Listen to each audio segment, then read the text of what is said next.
Apple మళ్ళీ తన users ని పిచ్చి పుల్కాలని చేయబోతుంది. యాపిల్ ఇంటెలిజెన్స్ కోసం ఐఫోన్ 16 కి అప్గ్రేడ్ అయిన వాళ్ళలో నేను కూడా ఒకటి. ఏంట్రా ఏమైంది ఇప్పుడు? అయితే ఇప్పుడు ఈ నవంబర్ 28th యాపిల్ అయితే యాపిల్ ఇంటెలిజెన్స్ అప్డేట్ తేనుంది. దాంట్లో కూడా వీళ్ళు కంప్లీట్ గా అప్డేట్ అయితే తేవట్లేదు.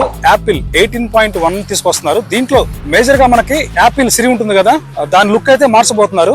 ఆ తర్వాత డిసెంబర్ లో 18.2 రాబోతుంది. దీంట్లో కూడా వీళ్ళైతే యాప్ ఇంటెలిజెన్స్ అయితే పూర్తిగా తీసుకురావట్లేదు. నెక్స్ట్ ఇయర్ మార్చి అంటే 2025 మార్చికే వీళ్ళు యాపిల్ ఇంటెలిజెన్స్ పూర్తిగా అయితే తీసుకురానున్నారు. దట్టు మనకి 18.4 అప్డేట్ లో. నవ్వు ఆపుకుంటున్నావు కదరా. సో నేను అనుకోవడం ఏంటంటే వీళ్ళు ఎంత తెచ్చినా సరే శాంసంగ్, గూగుల్ పిక్సెల్ వీళ్ళలాగా AI అనేది పూర్తిగా యాక్యురేట్ గా తీసుకురాకపోవచ్చు. చాలా మంది అయితే యాపిల్ ఇంటెలిజెన్స్ కోసమే ఐఫోన్ 16 కి అయితే అప్గ్రేడ్ అయ్యారు. సో ఇప్పుడు వాళ్ళంతా కూడా వెయిట్ చేస్తున్నారు యాపిల్ ఇంటెలిజెన్స్ ఎప్పుడు అని చెప్పేసి. యాపిల్ ఇప్పుడు కూడా చాలా లేట్ చేస్తూ ఉంటది ప్రతి అప్డేట్ లో కూడా. సార్ దీని గురించి మీరేమనుకుంటారు కింద కామెంట్ సెక్షన్ లో చెప్పండి. ఇలాంటి టెక్ అప్డేట్స్ కోసం మన ఛానల్ అయితే ఫాలో చేయండి. Thank you.